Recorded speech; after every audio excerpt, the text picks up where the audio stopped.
Je m'appelle Antoine Venaille, je suis chercheur CNRS au laboratoire de physique à l'ENS de Lyon. Lors de mes études de physique, j'étais particulièrement intéressé par le mouvement des fluides, comme les volutes de fumée, l'alternance des tourbillons que l'on observe sous un pont, ou même les gigantesques cyclones des atmosphères planétaires. La possibilité de mettre un peu d'ordre dans des écoulements aussi variés et complexes avec les outils de la physique m'a énormément plu. Le plus simple, c'est que je vous montre. Les recherches que je mène avec mes collègues ont pour but de comprendre les principes qui sous-tendent les écoulements géophysiques comme les courants marins ou les vents. En tant que physicien, on tente d'isoler les ingrédients minimaux qui permettent d'expliquer un phénomène donné. J'ai par exemple travaillé avec des collègues expérimentateurs qui reproduisent en laboratoire la propagation d'ondes internes océaniques.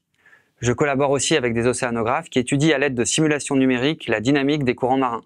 Ces modèles sont parfois très simplifiés, mais ils nous permettent de comprendre en profondeur l'effet d'un paramètre isolé de tout le reste. On peut par exemple prendre un bassin océanique rectangulaire, on va faire tourner la planète de plus en plus vite pour comprendre l'effet de la rotation de la force de Coriolis sur les courants marins. Ce dont je voudrais parler plus en détail, c'est l'intérêt de se retrouver dans un laboratoire de physique qui rassemble des spécialistes de domaines très différents. Lorsqu'un collègue, Pierre Delplace, est arrivé au laboratoire en 2015, il nous a parlé d'un sujet en plein essor, la physique des isolants topologiques.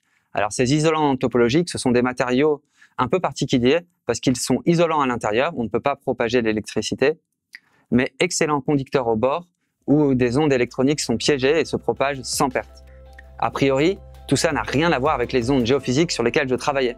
Mais il se trouve que certaines de ces ondes électroniques et géophysiques ont une propriété commune remarquable, elles ne se propagent que dans une seule direction. C'est par exemple le cas des ondes équatoriales que l'on rencontre dans le phénomène El Niño. Vous prenez un caillou, vous le lancez à la surface de l'eau, vous verrez des cercles concentriques à l'impact du caillou. Eh bien, les ondes impliquées dans le phénomène El Niño, dans le Pacifique, sont différentes parce qu'une fois générées, elles ne se propagent que vers l'est jusqu'à atteindre la côte du Pérou et elles restent piégées à l'équateur tout au long de leur propagation. Les outils de physique théorique développés dans le contexte des isolants topologiques nous ont permis de comprendre l'origine de ces ondes équatoriales particulières et de mettre en évidence un rôle jusque-là insoupçonné de la force de Coriolis dans ces phénomènes ondulatoires. Notre contribution dans toute cette histoire, ça a été de faire le pont entre deux domaines différents de la physique. D'une part, la conduction électronique, que connaît bien Pierre Delplace, et d'autre part, les fluides géophysiques sur lesquels je travaille.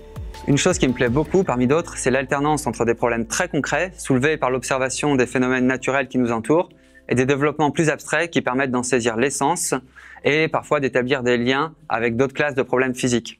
L'alternance de ces collaborations entre océanographie et physique théorique, ça nous force à varier les angles d'attaque et parfois à remettre en question ce qui est censé être bien connu de part et d'autre.